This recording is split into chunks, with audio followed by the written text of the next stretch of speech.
Michigan রিপাবলিকানরা রাজ্যের অর্থনৈতিক উন্নয়ন সংস্থা এমইডিসি বাতিলের জন্য বিল উত্থাপন করেছে।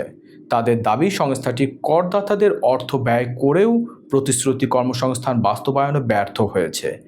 এমইডিসি বলছে তারা এখনও ব্যবসা ও বিনিয়োগ আকর্ষণে গুরুত্বপূর্ণ ভূমিকা রাখছে। বিষয়টি নিয়ে রাজ্য জুড়ে বিতর্ক চলছে।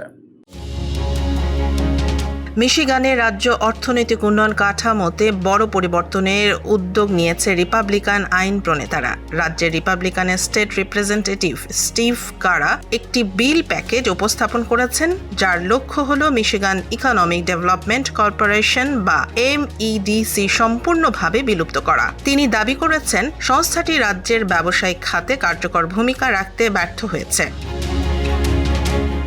স্টিভ কারা জানান, 2000 থেকে 2020 সাল পর্যন্ত এমইডিসি যেসব কর্মসংস্থানের প্রতিশ্রুতি দিয়েছিল তার মাত্র 9% বাস্তবে পূরণ হয়েছে। তিনি অভিযোগ করেন করদাতাদের অর্থ ব্যয় করে এমইডিসি এমন প্রকল্পে অর্থায়ন করেছে যার ফলাফল রাজ্যের সাধারণ মানুষ বা ক্ষুদ্র ব্যবসায়ীদের কাছে পৌঁছায়নি।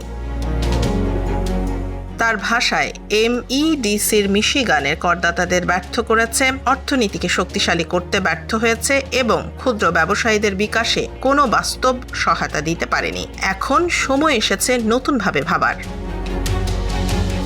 বর্তমানে এমইডিসি রাজ্যব্যাপী 100টিরও বেশি অর্থনৈতিক পার্টনারের সঙ্গে কাজ করে থাকে এবং ব্যবসা বৃদ্ধির কৌশল, বিনিয়োগ আকর্ষণ ও কর্মসংস্থান সৃষ্টিতে ভূমিকা রাখে। তবে বিল পাশ হলে সংস্থাটির কার্যক্রম বন্ধ হয়ে যেতে পারে।